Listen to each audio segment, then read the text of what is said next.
Ok. Isso deu certo.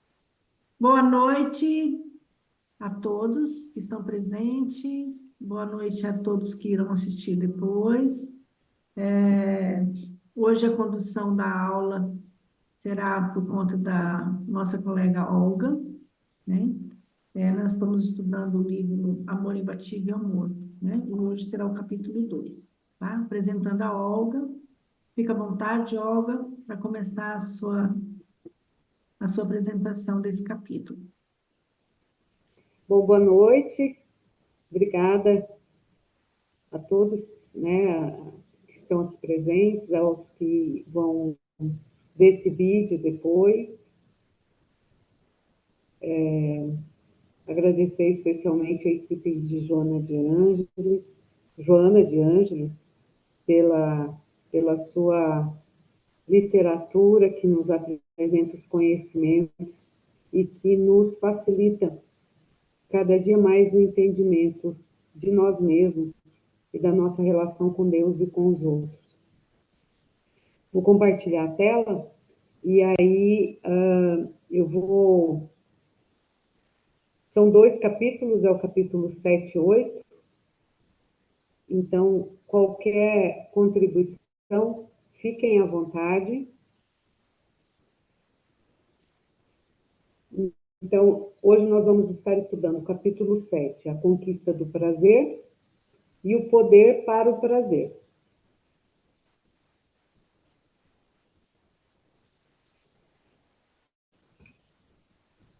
O capítulo 7, ele começa da seguinte forma: a cultura hedonista tem se direcionado exclusivamente para o culto do prazer. Aqui cabe Ah, um pequeno... Estão enxergando a tela? nós estamos só na primeira tela ainda, Olga. Você passou já na segunda? Então eu vou fazer uma modificação aqui, peraí. Tá. Peraí.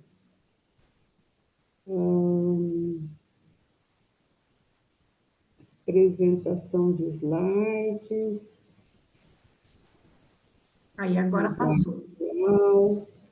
Agora sim. Não está passando aqui. Eu vou ter que manter aqui mesmo. Tá dando para enxergar? Tá legível? Sim, Sim. sim. Então, a cultura hedonista tem se direcionado exclusivamente para o culto do prazer. Aqui cabe um esclarecimento. O que é o hedonismo, né? A gente fala muito de hedonismo hoje em dia, mas o hedonismo grego, ele é bem ao contrário dessa cultura hedonista que hoje se propaga como um conceito, né? O hedonismo grego, ele vem de hedone, que significa prazer. O principal, filósofo de referência, é Epicuro. E ele entendia que o sábio hedonista podia ter prazer na simplicidade, nas pequenas coisas, numa brisa de ar, numa noite de luar, com o que está ao alcance de si, um copo de água, a vida mais simples possível. Isso requer preparo para viver o prazer em tudo que se vive, com o óbvio, com aquilo que já é e com aquilo que já está. E dessa forma, também Epicuro dizia que a gente não deveria proporcionar ao corpo nenhum prazer que pudesse comprometer o prazer de amanhã. Então, até eu assisti um pouco o Clóvis de Barros Filho, e ele dizia assim, por exemplo, você tem uma carne, você tem uma comida, que é simples, que você vai lá, faz ela natural. Se você acrescentar um molho, alguma coisa, amanhã você já não vai mais conseguir ter prazer naquele prato sem aquele requinte que você colocou hoje. Então, o hedonismo grego, ele, na verdade, é bem isso que a frase que complementa esse parágrafo vai dizer. Principalmente aquilo que se adquire com menor esforço. E, na verdade, para você viver o simples, você precisa estar muito preparado para viver o simples. Então, hoje em dia, a gente fala muito de hedonismo, mas não o hedonismo grego, mas apenas uma, um arremedo do que é filosoficamente o hedonismo. Então, cabe aqui esse esclarecimento. E aí Joana continua: ninguém, entretanto, consegue viver em harmonia consigo próprio sem a autorrealização e sem a conquista das metas que facultam essa emoção estimuladora e vital. Não obstante, a vida possui outros significados de profundidade, outras realizações que certamente resultarão em prazer ético, estético e espiritual.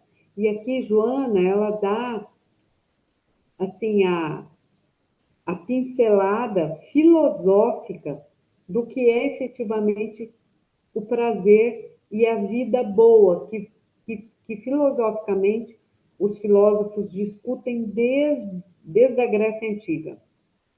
Como consequência, a proposta hedonista, essa proposta do prazer pelo menor esforço, falha no seu próprio conteúdo, que seria tornar a vida uma busca de prazer incessante. Esse prazer que é o prazer do menor esforço, daquilo que se busca da maneira mais intensada, vamos dizer assim. Aí ela continua: são inevitáveis as ocorrências do desgaste orgânico, do conflito psicológico, do distúrbio mental, das dificuldades financeiras, sociais e existenciais. Aqui, Joana coloca o nosso viver nesse mundo de provas, melhor, de expiações e provas.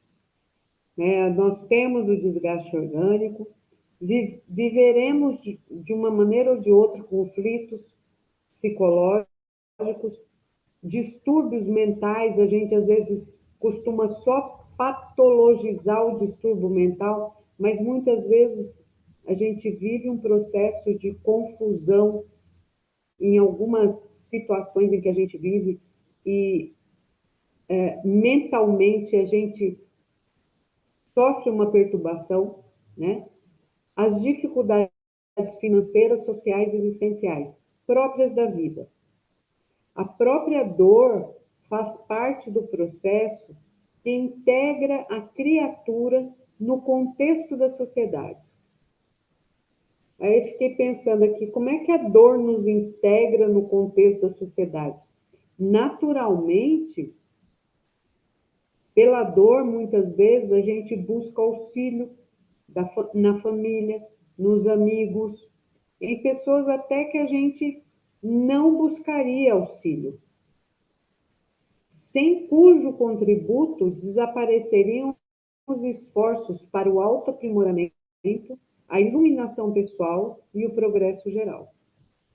A emoção de dor constitui mecanismo da vida que deve ser atendida sem disfarce, porquanto o próprio crescimento do ser depende das experiências que ela proporciona. Então, ela reforça aqui, né, que o autoaprimoramento, a iluminação pessoal e o progresso geral depende das experiências que a dor nos proporciona. E continua.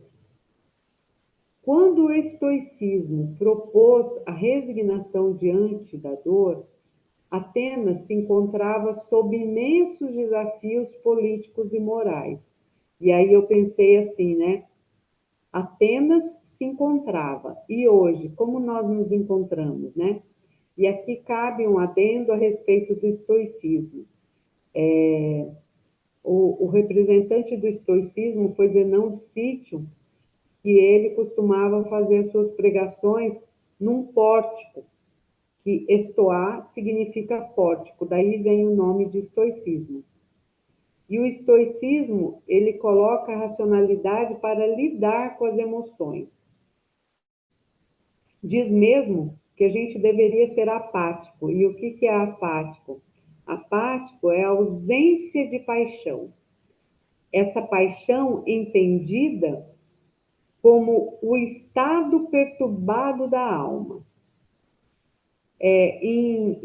Assim, de forma resumida, o estoicismo prega que a gente não deve sofrer por aquilo que não podemos controlar, que a realidade não é boa nem ruim, ela apenas é.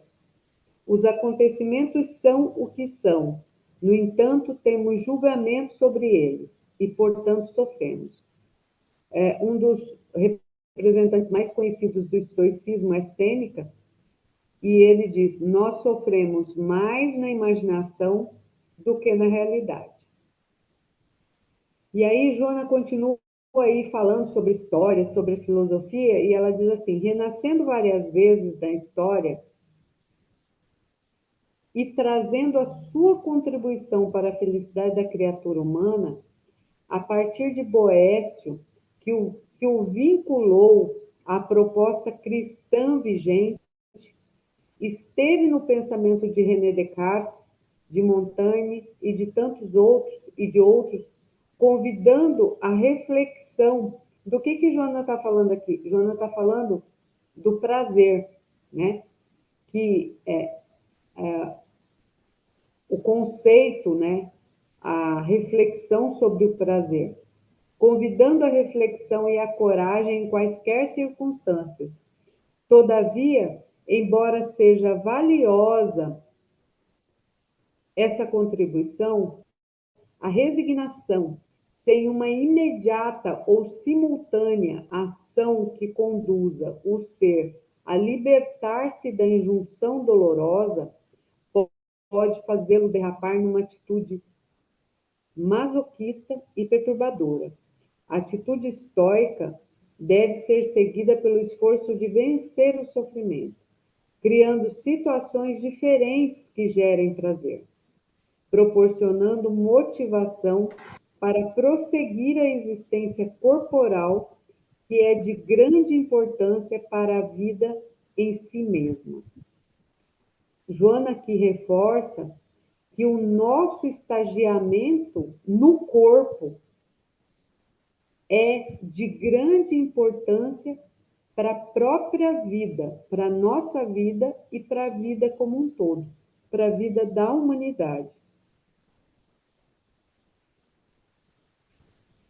E aí ela complementa: intermediando as duas conceituações filosóficas, o idealismo de Sócrates e Platão constitui-se como uma condição indispensável para a plenitude do prazer que pode ser conseguido mediante a consciência tranquila, que se torna fruto de um coração pacificado em razão das ações de nobrezas realizadas.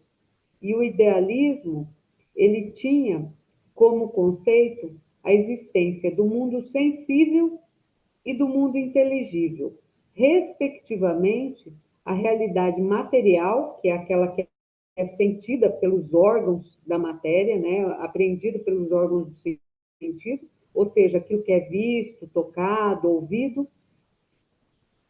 que provoca as experiências sensoriais, e a realidade ideal, que somente pode ser compreendida por meio da reflexão e da racionalidade.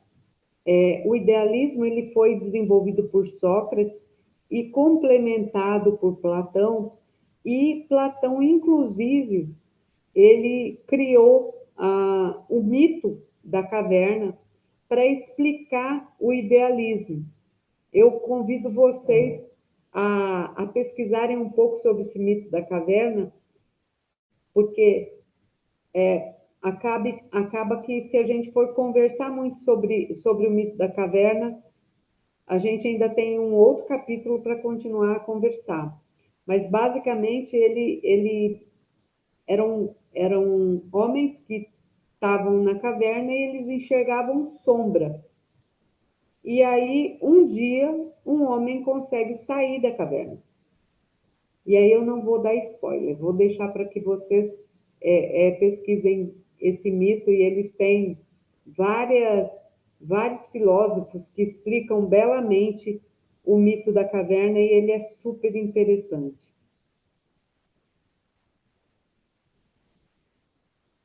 E aí, a Joana aqui, ela finaliza essa introdução, porque, na verdade, o capítulo 7 ela é uma introdução da segunda parte, e que ela traz todo o arcabouço filosófico para que a gente vá gradativamente se aprofundando nos conhecimentos que ela busca trazer nessa segunda parte.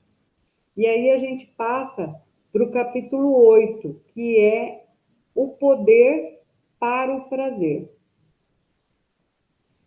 E ela vem justamente trazendo novamente o conceito da formulação hedonista, né? A formulação hedonista do prazer conduz o indivíduo a considerá-lo como sendo uma inevitável consequência do poder, transferindo todas as aspirações para esse tipo de conquista, que é muito confundido com o triunfo em apresentação de sucesso. Antes de eu continuar, eu queria ver com vocês, ficou alguma dúvida do capítulo 7? Tem alguma coisa que vocês gostariam de contribuir, de questionar?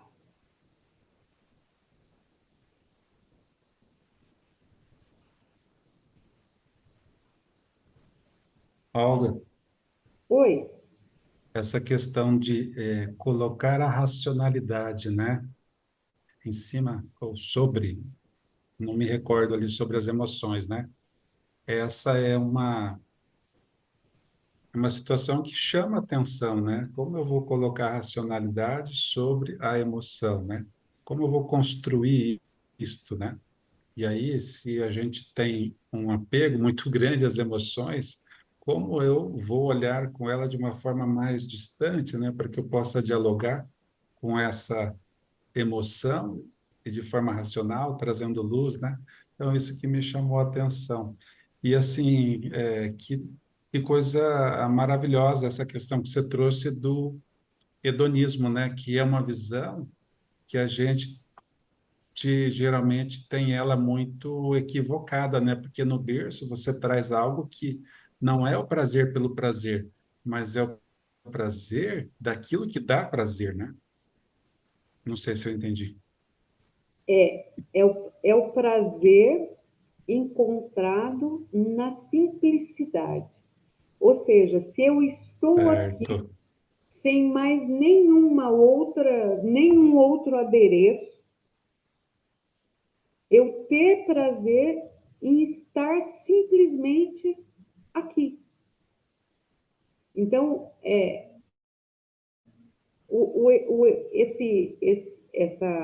essa corrente filosófica, ela entendia que era uma chave para a felicidade, porque toda a questão filosófica ela é discutida sobre a vida boa, a vida que aquela vida que vale a pena, a felicidade do homem, né? Toda essa discussão ela vai nesse caminho, né? E quando a gente pensa em racionalidade, a racionalidade filosófica ela é diferente do nosso conceito também. Ela não é, a racionalidade não é a razão da mente, mas é a razão na pureza, né? Na reflexão. Então, eu acho a filosofia belíssima, não tenho formação em filosofia, mas cada vez que a gente é concitado a estudar um pouco, a gente se dá conta de que nós bebemos no cálice dos grandes filósofos também na psicologia, né?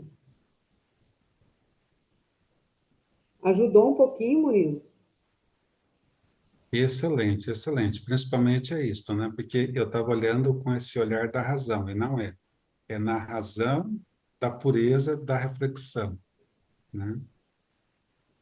É, é uma, é uma, é uma reflexão um pouco mais aprofundada do que aquela que a gente costuma ter quando a gente simplesmente parte para o mental e fala assim, não, eu vou abolir a emoção.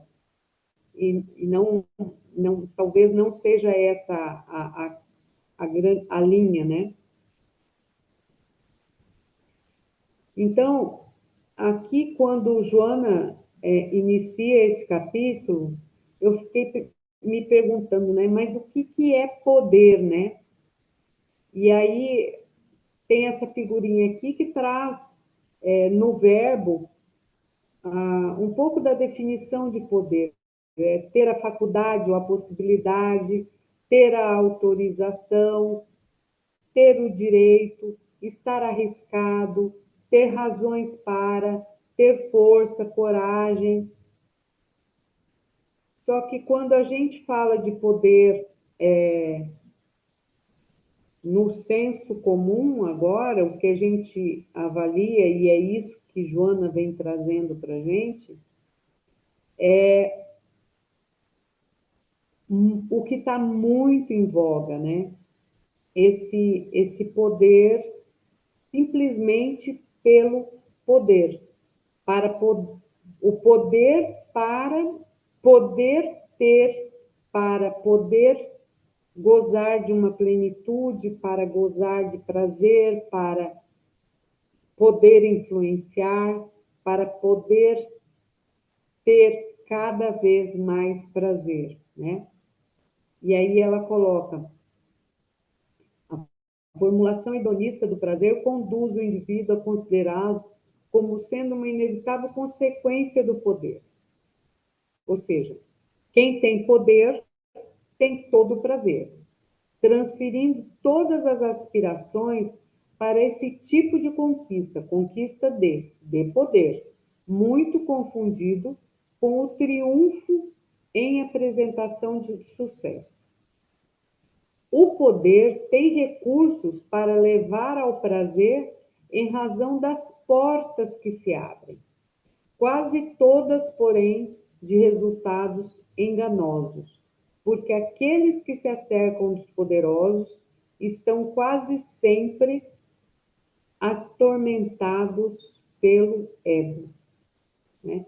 E nós sabemos que quando nós estamos na vigência do ego, aquele não o ego enquanto função da psique, mas o ego, aquele que nos apresenta, aquele que age, as personas, né? Que muitas vezes nós usamos como máscaras, utilizando-se das circunstâncias para satisfazer os conflitos em que se debatem. O, o tormento do ego vem justamente da satisfação dos conflitos que estão o tempo todo se debatendo em nós. Os referenciais são falsos, a sua amizade é insustentável, a sua solidariedade é enganosa, e eles trabalham como atores em uma peça cuja fantasia é a realidade. E aí eu me lembrei, né, daquelas situações, né, que são colocadas hoje em dia, principalmente nas mídias sociais, né? Em que algumas pessoas, elas têm uma vida de mídia e uma vida que é a vida como ela é. E que esta vida de mídia não tem nada a ver com a vida como ela é. Existe até um pesquisador que fez uma pesquisa com base nas páginas que são acessadas por grupos no, por exemplo, por grupos religiosos. Que páginas são acessadas por aquele grupo? Porque hoje, os grandes bancos de dados, eles talvez não saibam o nosso nome, mas sabem onde nós compramos, que páginas nós acessamos, os lugares que frequentamos, os produtos que adquirimos e onde nós estamos adquirindo. Então, é muito fácil fazer um cruzamento desses bancos de dados. Então, o que a gente hoje tem é uma discrepância entre aquela máscara que é apresentada e a vida como ela é apresentada. E esse livro de Joana, ele é atualíssimo, né? Porque nesse parágrafo ela fala assim: a busca do poder vem se tornando febril, gerando conceitos errôneos que propõem qualquer método desde que o objetivo seja alcançado, especialmente com brevidade, já que o tempo é muito importante para a usança do prazer. Quantos cursos falsos, quantos métodos falsos, quantos perfis falsos hoje a gente não encontra aí nas mídias sociais.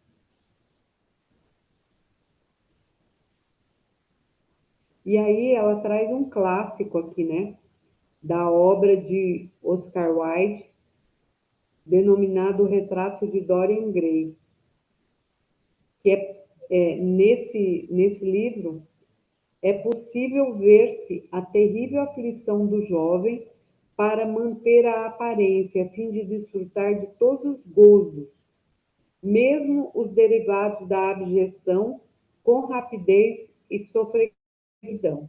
Não lhe importavam as vidas ceifadas, as angústias dilaceradoras que a sua incansável busca ia deixando para trás. A indução infeliz de Lord Henry Wotton permanecia-lhe na mente aturdida, como uma hipnose dominadora. Ele falara-lhe que a juventude passava rapidamente e que o corpo belo se transformaria inevitavelmente, desorganizando-se, degenerando. Seria, pois, necessário fruir o prazer até exaustão, naquele momento fugidio, na estação dos verdes anos. Tem até um filme que fala sobre, que é baseado nesse livro. O moço, embriagado pelo narcisismo, sem escutar a sensação de seu amigo, o pintor Basil Hallward, deixou-se arrebatar e proclamou o desejo de que envelhecesse o retrato, não ele, ficando no esplendor da juventude, que era seu poder mais relevante, assim passando a viver a situação amarga que o vitimou. Wilde, sem conhecer os complexos mecanismos do perispírito, descreveu como os atos ignóbeis do ser passam a ser registrados nesse corpo intermediário e sutil, que se deforma até a mais vulgar e depravada expressão, decorrente da conduta perversa e promíscua de Dorian, culminando em mais crime e na tragédia da autoconsumpção.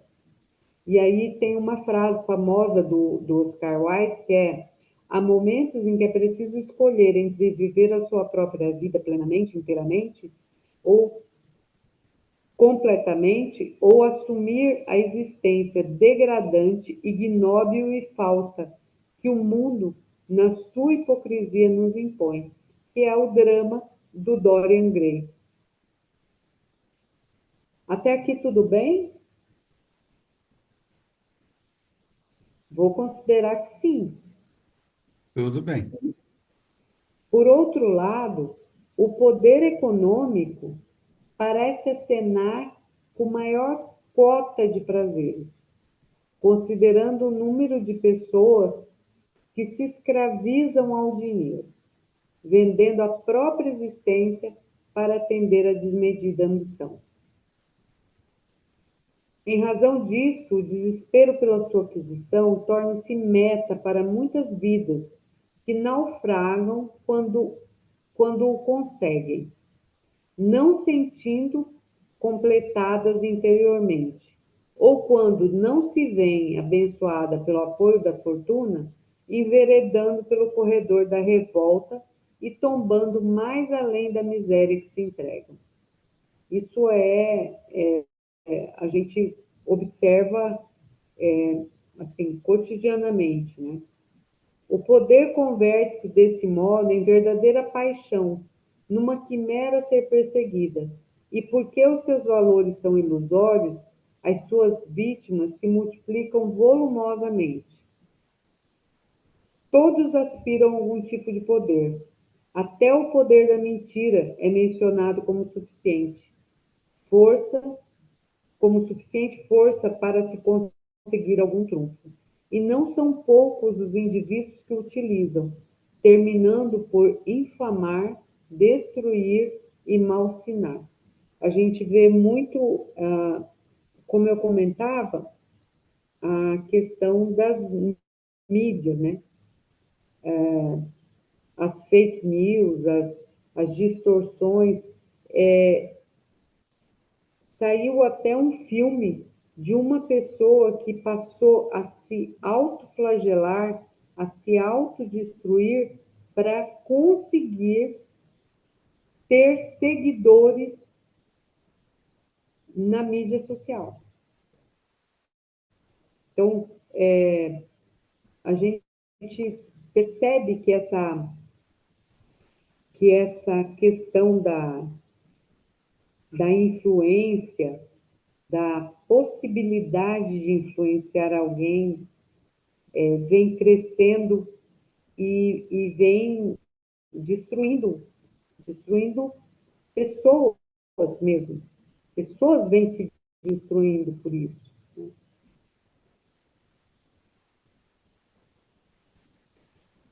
Mediante o poder, adquire-se a possibilidade de manipular vidas, alterar comportamentos, atingir os cumes das vaidades doentias. É inata essa ambição, porquanto está presente nos animais, expressando-se em força, mediante a qual sobrevive o espécime mais forte. O homem, no entanto, porque pensa, recorre ao poder a fim de desfrutar mais prazer, e o faz individualmente, tornando-se um perigo quando o transferiu para as massas. Através de pressões violentas, alteram a conduta do próprio grupo social, sindicato para as defesas dos empregados, agremiações para a proteção de seus membros, clubes para recreações, condomínios para guardas de algumas elites, clínicas de variadas especialidades para a proteção de saúde. Fica claro aqui, né, que não é uma ideia nova que é colocada do controle do grupo social. Graças a essa força transformada em poder coletivo, o processo de evolução da humanidade tornou-se factível, ou seja, é o lado bom do poder, né? Inclusive o poder coletivo. Mas também as guerras irromperam cada vez mais cruéis, as calamidades sociais mais desastrosas, o crime organizado mais virulento.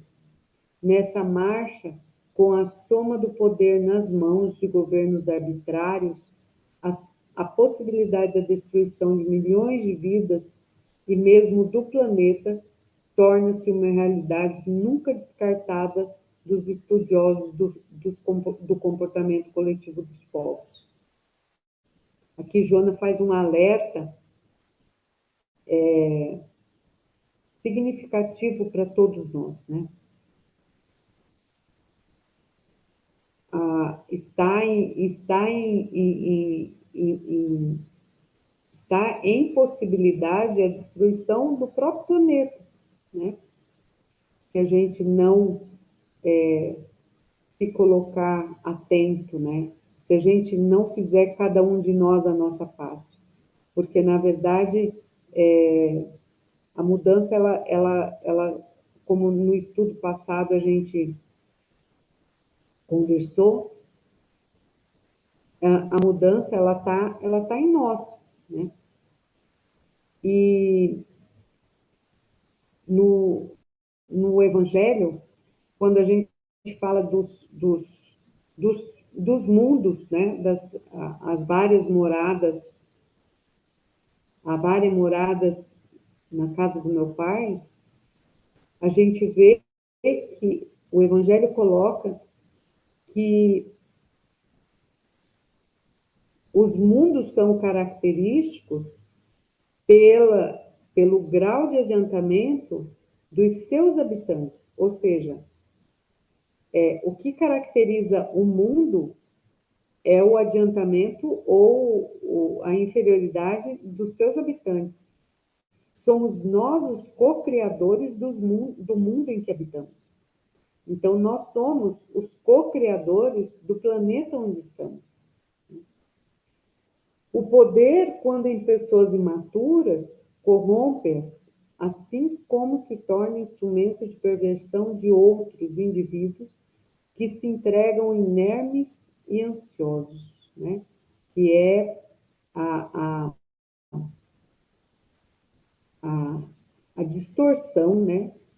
De indivíduos que não estão no uso do poder e que, na verdade, estão submetidos, e a grande, a grande perturbação que a gente vê hoje é a ansiedade e a depressão.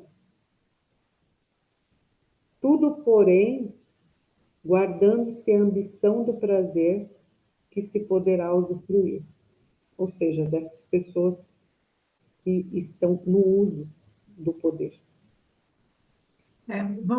Posso falar um pouquinho ali, né? Sobre o que ela está dizendo aí, né? As guerras, né? Cada vez mais cruéis, né? A gente vê assim, assim, eu acho que todas as guerras tinham por trás essa necessidade do poder, né? Um povo exercer poder sobre o outro, né? E assim, até hoje, né? Se a gente vê as guerras que estão em curso hoje, assim, é uma necessidade, aí tem o poder econômico, né, que se soma a isso. Não é só o poder do prazer, mas é o poder de ter o dinheiro, a economia, porque aí a partir do ter o dinheiro, esse dinheiro me permite usufruir de qualquer coisa, né? Porque você tendo dinheiro, você pode usufruir de todos os prazeres, né? Comprar os prazeres, né? Então, por trás dessa necessidade de poder, tem também a luta pelo poder financeiro, né? Então, algumas pessoas acham que podem, né? Por exemplo, essa guerra que está acontecendo lá na Ucrânia, né? Ah, por um pedaço de terra, por um pedaço que é interessante, porque economicamente vai abrir para mim, né, outras coisas financeiras, eu me acho no direito de ter esse poder de ir lá, destruir todo mundo, matar todo mundo, ir lá tomar conta daquele território e ser mais poderoso, né? Então, a questão econômica também tá muito ligada a essa busca pelo poder, né? Porque o dinheiro, nesse caso, vai proporcionar, né? Todos esses benefícios, né? Que se busca. Dá uma reflexãozinha aí, um parênteses. Na verdade, né, Maria, as guerras, tem até aquele livro do Yuval, Desafios do século XXI, Yuval Harari. Ele fala que a grande questão são as, as guerras das ideias, do que se quer fazer prevalecer enquanto ideia de mundo. E o que a gente observa é que nessas guerras políticas e guerras econômicas e guerras entre países, né, Ética. há um predomínio mesmo da, da, de impor um poder de visão de mundo, que é muito mais, que é muito mais complexo, né, do que o que aparenta ser, né?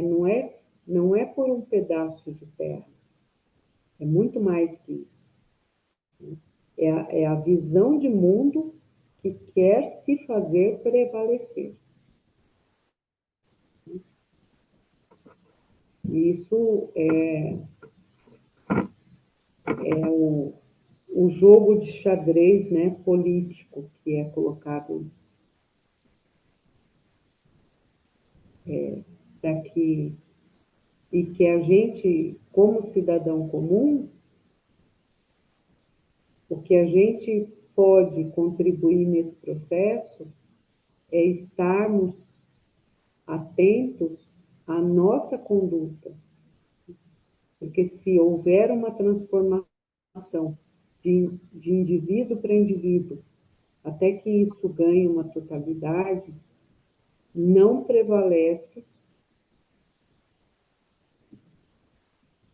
a mesma visão, porque nós já vamos ter desenvolvido uma massa de pessoas que já estão num nível de consciência muito maior. Pelo menos eu acredito nisso.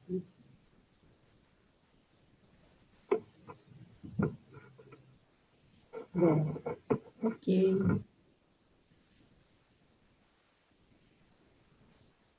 o poder, por mais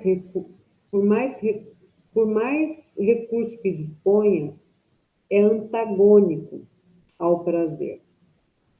Aqui Joana já vai para os finalizando, né?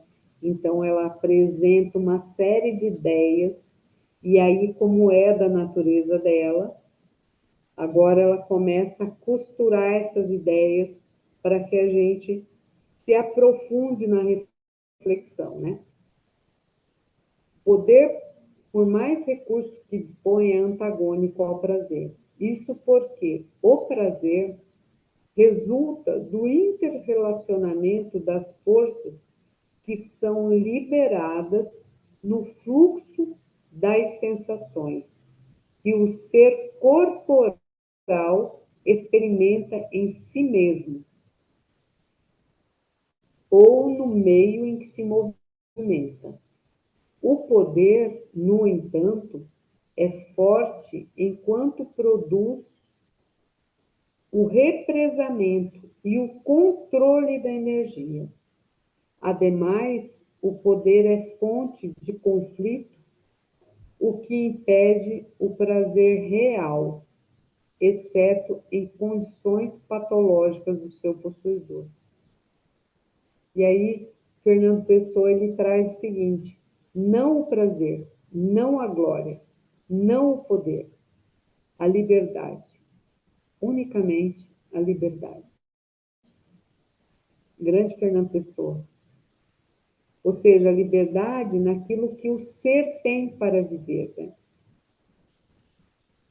Porque quando você busca o prazer, você busca a glória, o poder, você não é livre, você está preso ao apego dessa busca do prazer, da glória ou do poder.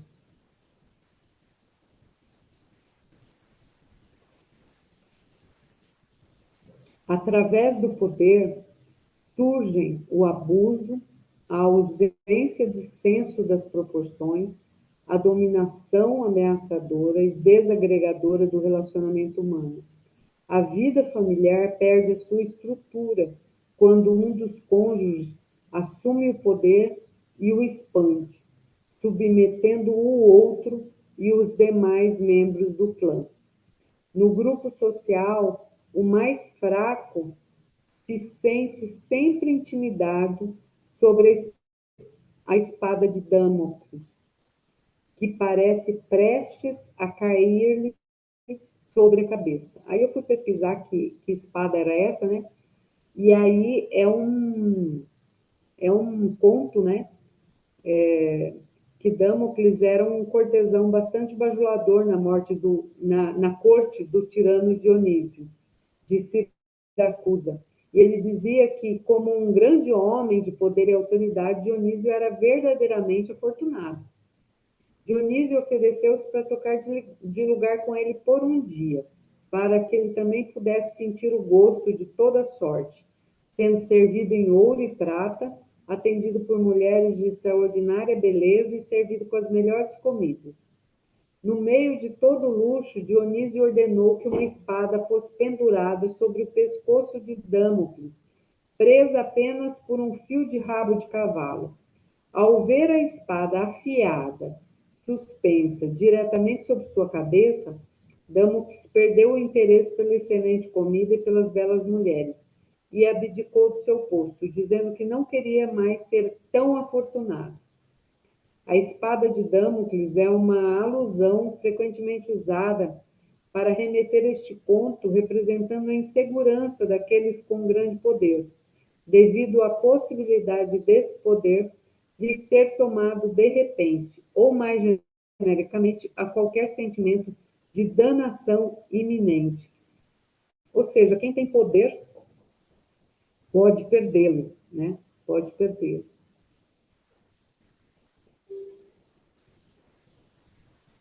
E aqui, já finalizando, né? Joana nos coloca: há uma tendência natural no poder que o leva a submeter os demais seres ao seu talante, ou seja, à sua vontade, tornando-se repressório e cruel. Toda repressão e crueldade castram o prazer, mesmo quando este se pode apresentar, porque se vê rechaçado ou rebaixado à condição de satisfação individual angustiada. Quando o poder, no entanto, supera as barreiras dos interesses mesquinhos do ego, passa a trabalhar para a comunidade igualitária, na qual surgirão os prazeres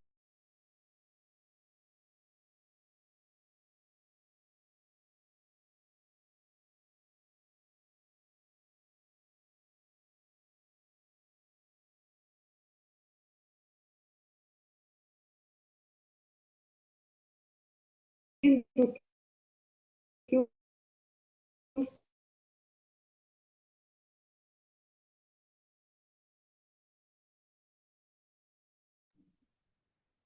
Oi, parece que caiu. Sim, mas já vai voltar. Ah, Deu uma Já congelada, está né? já tá voltando já. tá, tô vendo. O que está acontecendo aqui? A internet dela, Maria, porque aqui ela já voltou. Aham.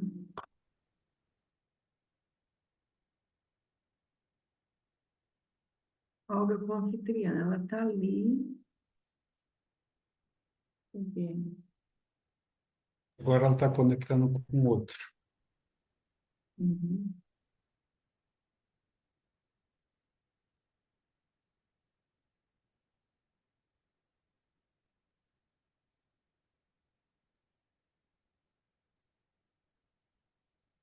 Vamos aguardar.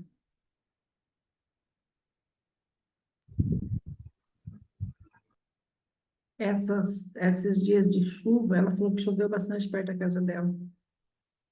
As internets ficam bem difíceis. Sim.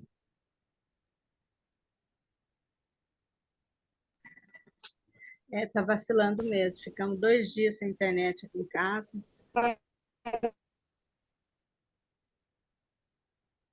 Olga, a gente está te... Aí, né? Oi, voltou. Eu caí, né, Maria? Você caiu, mas já voltou. Já estamos te vendo, pode falar. Você já estava no Eu final, caí, né? eu caí em qual pedaço? É. Você estava no último slide já, No último finalizando. slide. Se você quiser ler ele. E... Então, aqui, Joana finaliza dizendo que quando o poder supera as barreiras dos interesses mesquinhos do ego, passa a trabalhar para a comunidade igualitária, na qual surgirão os prazeres compensadores para que tal se realize, tornando inevitável a necessidade o cultivo da criatividade, permitindo que o ser humano cresça e se expanda em sua capacidade realizadora, fomentando o bem-estar geral e a harmonia entre os indivíduos, jamais se direcionando para fins que não sejam o crescimento e a valorização da sociedade. Uhum. Então, seja qual seja a forma de poder, é imprescindível a liberação da sua carga egoísta para preencher a superior finalidade do prazer. Ou seja, Joana coloca que o poder, quando ele é desprovido do egoísmo, é possível gerar prazer em todos aqueles que deles usufruem. E aí ela finaliza esse capítulo.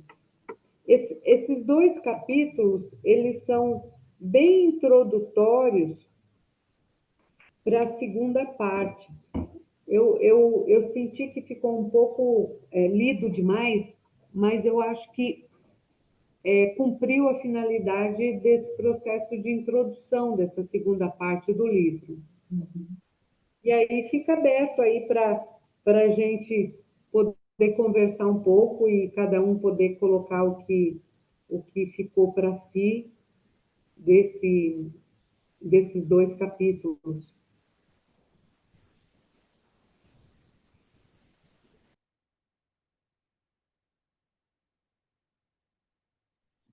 Eu posso falar? Claro.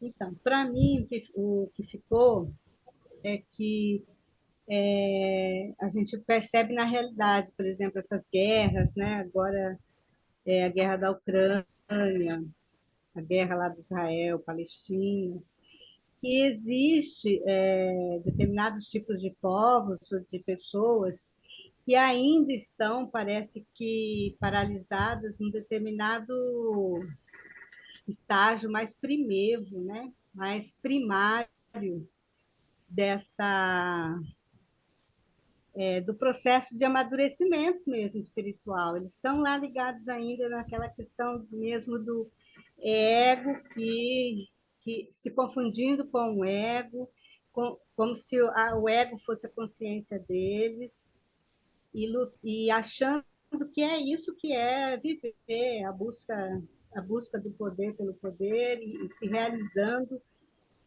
com o poder e a opressão.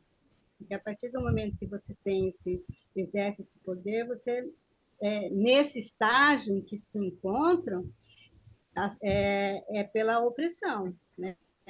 Não pela liberdade de ceder uma liberdade para as pessoas, mas pela opressão mesmo, né? E a busca sempre dessa primazia, porque sempre está em busca o que tem por trás disso, né? Não é a sombra deles, é o complexo de inferioridade de uma raça, né? Quando é guerra de etnias, várias sombras ali que remete a essa busca do poder que está camuflado, que não se consegue ver, né? Não consegue vir à tona isso, né? E sempre projeta para o outro. Então, está naquele estágio ainda de projeção, né? Projetando para o outro e dominando, né? Confundindo o poder como prazer, né? Mas, na verdade, é a opressão que está acontecendo e não se realiza, né? Nunca vai se realizar, porque a sombra é maior, né? É maior, tem muita coisa, e não consegue, eles não conseguem, não vem a consciência, porque ainda não foi ainda percebida, né? Mais ou menos isso.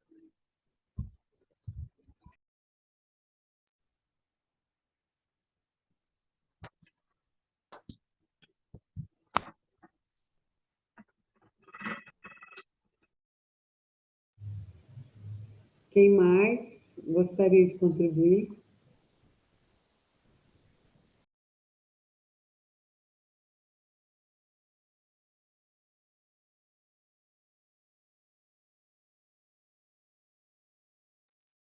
Bom, Um de cada o Murilo vez. até colocou aqui no chat uma ideia do Jung, né? Que fala que o poder é o oposto do amor, né? Onde o amor impera, não há desejo de poder, e onde o poder predomina, há falta de amor, né? Que um é a sombra do outro, né? Ele até colocou esse texto aqui, né, Murilo? E o Jung coloca, né, o oposto, né, do amor, do poder e amor, né? Que no amor não tem espaço para essa questão de poder, né? E aí, para mim, o que fica, né, assim, no final, do que ela vem trazer, assim, é a diferença entre poder e liderança, né? Poder, que é esse que é o oposto do amor, que aí eu tenho que subjugar o outro, né?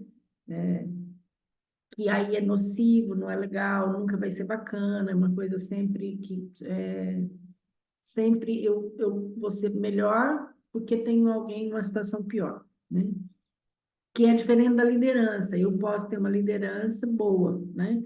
Eu ser um líder, liderar uma comunidade, uma sociedade, um país, né? Mas com o conceito de que trazer sempre coisas boas, né? Então, trazer esse conceito de ter o amor ali naquilo que você está fazendo, e trabalhando essa liderança para o progresso e para as pessoas com quem você está trabalhando, né? Então, assim, aí é uma questão de foco, né? Por que que eu estou nesse poder? Porque eu quero me sentir poderoso, quero ter poder, eu quero ter prazer, ou eu estou nesse posto, nessa situação, porque eu quero ser um líder, um bom líder para aquela comunidade, né? Então, para mim, essas duas palavras, né? Eu acho que no final ela fala disso, né? Você pode ter, sim, esse poder, mas um poder nesse sentido de liderança e não de poder pelo poder, né? Um poder não egoístico, né, Maria? Não é para mim o poder, Não é né? para mim, para o É meu um prazer, né? poder que pode criar para todos, Para né? todos. Situações melhores, né? Porque, né, eu estou numa situação de liderança, por isso que para mim vem a palavra liderança, né? De uma forma mais assertiva, assim, na palavra. Eu posso ser um líder daquela comunidade, daquele povo, né? E vai ser bom eu ser líder, porque aquele povo precisa de um líder, alguém que o guie, alguém que, né, que direcione as ideias para algum lugar, para algum caminho. Então, assim, eu acho que, em geral, assim, é bom ter lideranças, né? Um povo também que não tem liderança, ele teria que estar muito amadurecido para estar totalmente autônomo, né? Nós não estamos nesse lugar ainda. A gente precisa de lideranças, né? O povo precisa de liderança, as comunidades precisam de liderança, mas precisa ser com essa visão amorosa, né? De estar fazendo algo para todos e não para o meu prazer, né? Eu acho que isso ela vem trazer no final, né, desse Sim, capítulo. Então, isso aí é bem profundo, né? Essa questão do, da liderança. Por exemplo, tem um exemplo, por exemplo, o Gandhi, ele é criticado, embora ele foi um líder religioso, ele é criticado porque ele liderou parte de um segmento, mas o outro segmento ele foi ignorado, então ele foi também oprimido. Então houve também um poder, né? Então essa questão da liderança ainda, né, nessa imperfeição no planeta está muito ainda imperfeição. Essa liderança amorosa, né? A gente só tem um exemplo assim maior, né? Que é o de Jesus Cristo, porque é aquele que traz para nós essa questão da gente fazer essa dialética, né, interna do poder e do amor, mas a dialética na prática mesmo, né? Até por uma questão da minha verdade, eu oprimo o outro que não é. E a gente vê politicamente isso, né? A gente vê em várias esferas, não?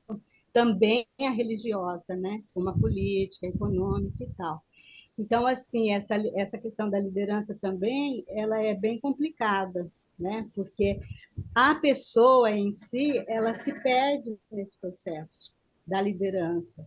E aí ela vai ser engolida por essa questão do poder, porque ela não está fazendo esse trabalho interior, né? E aí ela vai cometer muitos erros e erros coletivos por conta de uma conduta individual. Então nós estamos ainda nesse, vamos dizer, nesse estágio ainda primitivo no planeta, né? É uma observação que eu queria fazer.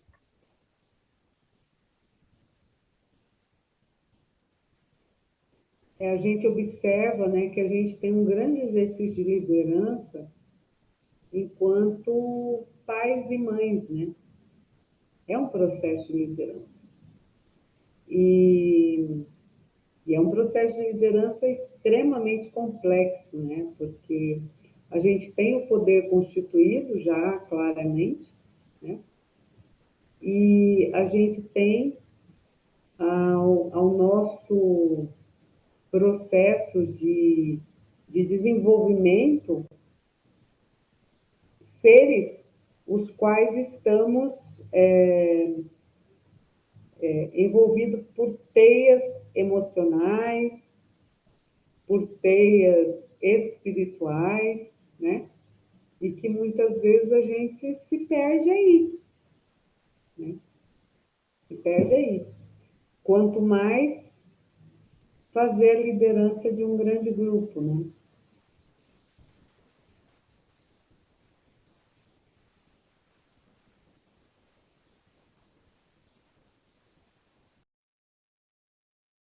Ah, e fica para mim essa parte final, né? Como que mexe, né? Quando o poder, no entanto, supera as barreiras dos interesses mesquinhos do ego e passa a trabalhar para a comunidade igualitária na qual surgirão os prazeres compensadores. Para que tal se realize, torna-se inevitável a necessidade o cultivo da criatividade, permitindo que o ser humano cresça e expanda a sua capacidade realizadora, fomentando o bem-estar geral e a harmonia. Então, bem-estar geral e harmonia surge quando a gente deixa nossos interesses mesquinhos, quando a gente está, né, exercendo o poder. Então, quantas vezes, né, quantos de nós, né, nos perdemos, porque às vezes o interesse ele é muito imediatista, ele é pessoal, né? E o quanto ela traz a importância da gente pensar no coletivo e abrir mão desse interesse pessoal, porque às vezes fala assim, criançada, é o seguinte, o pai e a mãe quer dormir, quer descansar agora à tarde. Ah, tá. Uhum. Né? Pessoal, né?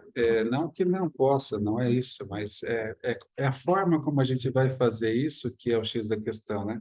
A outra questão, outra coisa que ficou, Olga, para mim, assim, o quanto o poder pode ser solitário, né? Se a gente tiver nos interesses mesquinhos,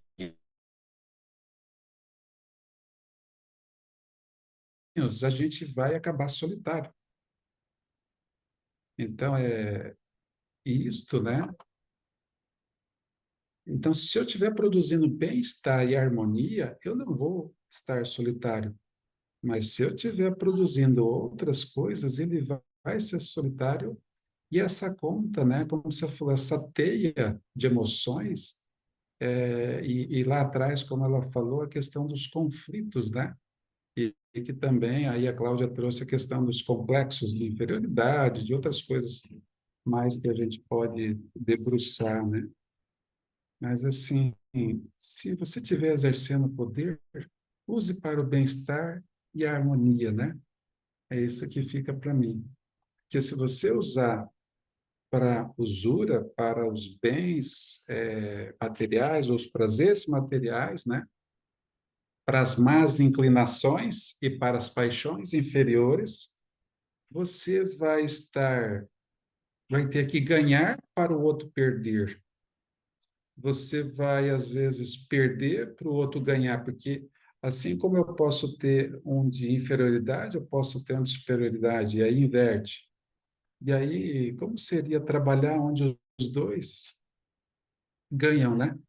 É, Franklin Covey. Vamos trabalhar no ganha-ganha, né? A gente tem um trabalho para ser feito, vamos procurar o bem-estar, a saúde mental para todos, o bem-estar para todos e a harmonia no convívio dos relacionamentos. Então, foi por aí que a minha mente caminhou, enquanto você trazia maravilhosamente aí tudo que foi explanado. Murilo, e o quanto o exercício do poder pelo poder, ele não é só solitário, ele é traiçoeiro também, né? Porque assim como você pode estar ali se sustentando naquele poder, fazendo as mais variáveis mirabolâncias para isso, outros também estarão, né? Então, da espada de Damocles, né? É uma espada que se tem sobre, né? E como Joana bem coloca, né? Quantas vidas são ceifadas pelo poder.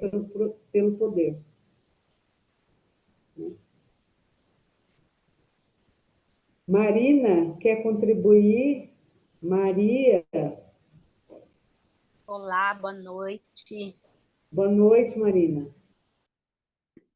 Eu fiquei pensando aqui, né, nessa questão também do poder, né? É assim, enquanto nós não estamos, vamos dizer assim, nessa esfera, né, ou colocados a essa prova, a gente vai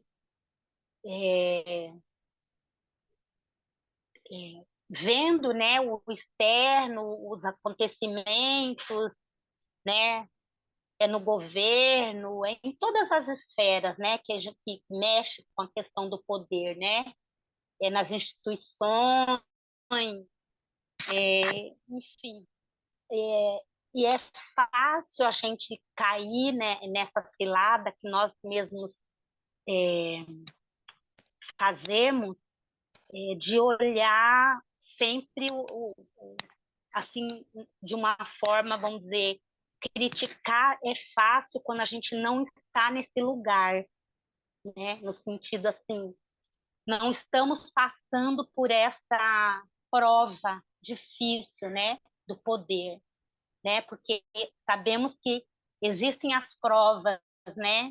E cada um está nesse lugar por, vamos dizer assim, necessidades mesmo do espírito, né? De vivenciar essas questões e trabalhar essas questões. Então, o quanto que é fácil para a gente que não está vivenciando isso, a gente apontar, a gente fazer considerações, né? Julgamentos até. Mas a gente estando neste lugar, como nós reagiríamos, a reação, né? A nossa reação quanto a tudo isso, como nós enfrentaríamos esse dilema, como nós enfrentaríamos essas dificuldades de ter poder, de ter pessoas envolvidas, dinheiro, fama, né? Porque o poder envolve muitas coisas, né? Envolve você ter controle de pessoas, controle de dinheiro, controle de status, uma série de coisas, né? Move muita coisa, né? E o quanto em nós isso, né? É forte ainda, né? Porque, como você falou, às vezes a gente tem uma liderança dentro de casa sobre os filhos, a gente já falo por mim, né? Muitas vezes, né? É, tentar fazer com que a vontade da gente prevaleça, né? Porque a gente é pai e mãe, então a minha vontade é que tem que prevalecer, porque eu estou nesse lugar, então eu sei mais, eu entendo melhor, eu tenho razão. Eu fiquei tô refletindo muito a respeito disso, dessa questão, né? Então, o que ficou forte para mim é essa questão, né?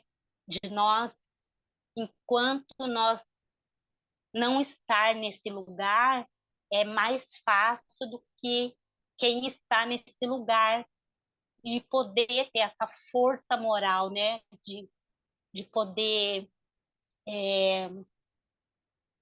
ter esse controle, ter essa visão, ampliar essa visão e tudo isso mais. Obrigada pelas reflexões de hoje. Obrigada, Marina. E é verdade, você coloca uma coisa, e aí eu fiquei pensando, né? Será que nós já não estivemos na posição dessas provas e fracassamos?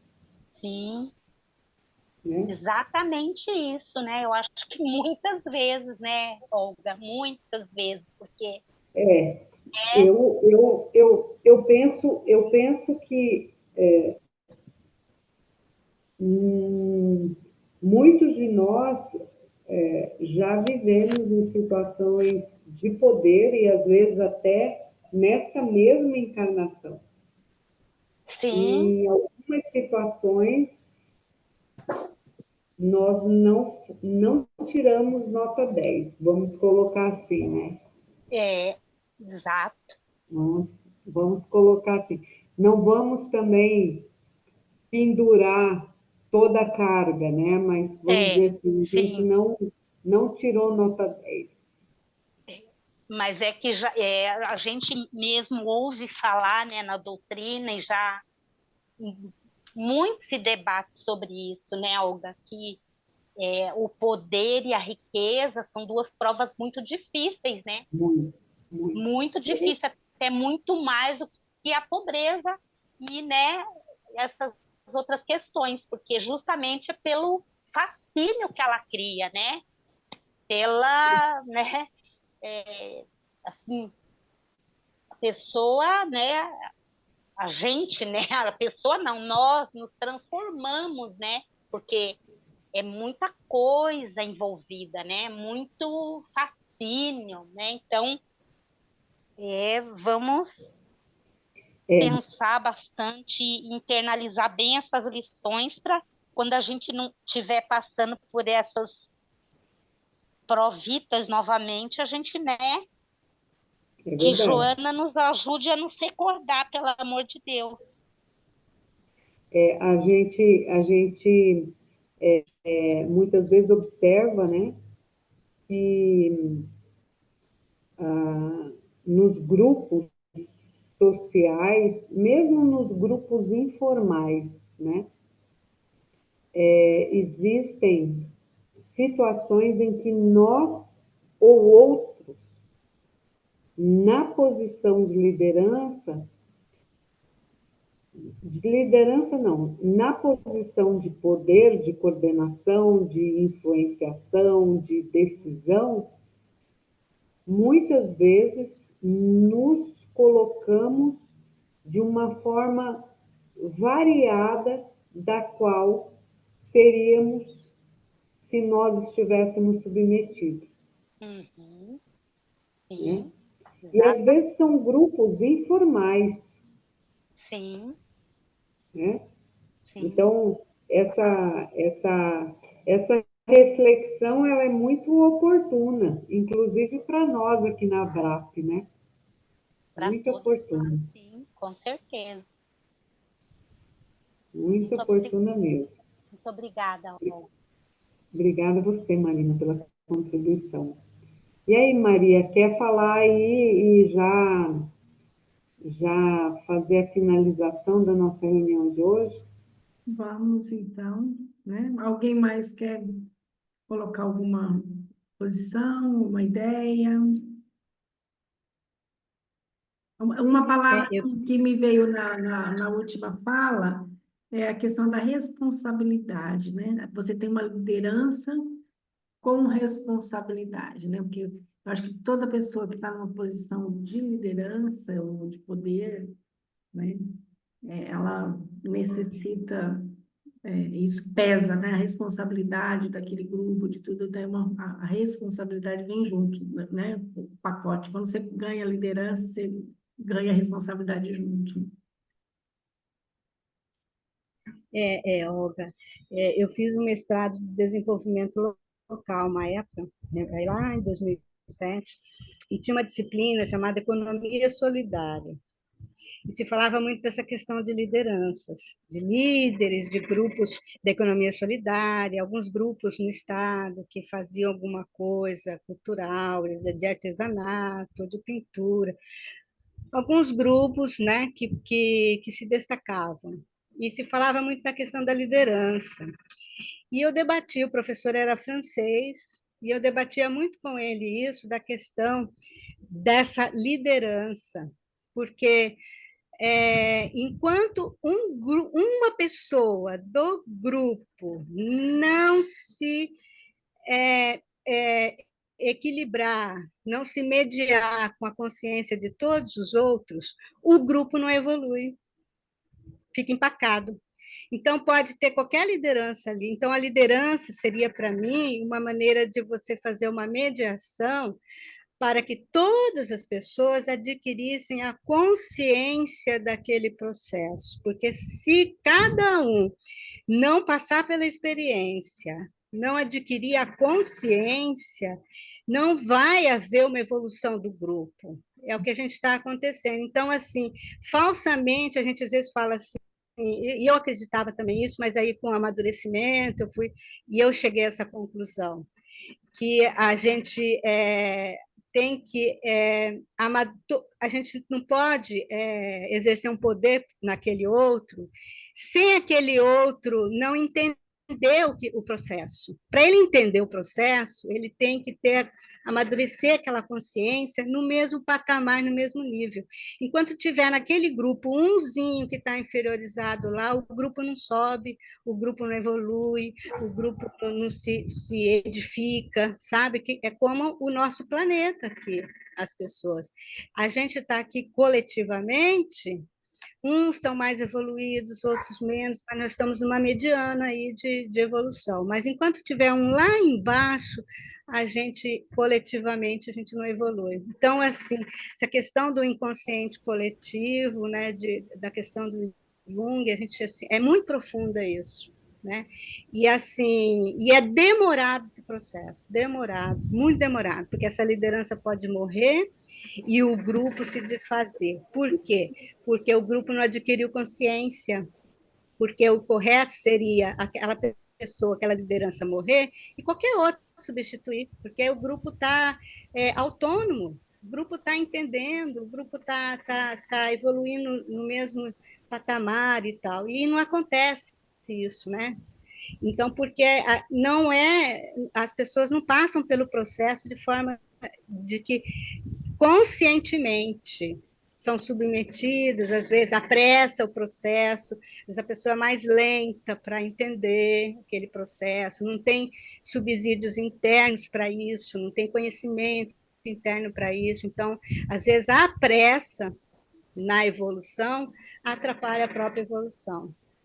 A Queria fazer diferença, né, Cláudia, é que enquanto planeta nós temos um governador, né? E que a gente sabe que as moradas em que estagia o espírito depende do seu progresso moral e que muitos estagiarão em planetas inferiores visando o desenvolvimento daquele planeta. Muitos ascenderão a outros planetas, né? Então, o processo enquanto humanidade, enquanto seres espirituais, nós temos uma regência, né, que nos leva, que é um verdadeiro líder, né? Que é mais do que líder, é um modelo e guia, né? Que é Jesus Cristo. Então, nesse aspecto, nós podemos estar um pouco mais pacificados, né? Não tira de nós a o nosso cadinho de expiações e provas, né? Não tira de nós. Né? E nesse aspecto, eu entendo que o processo de evolução, ele é um processo individual que nos coloca em xeque com o relacional, com o outro, na relação comigo, com o outro e com Deus. Né? Então, muito interessante essa sua reflexão, né? Para a gente efetivamente poder ter essa compreensão, né? De que se nós queremos um modelo de um exercício de poder, nós temos, né? O Evangelho nos apresenta.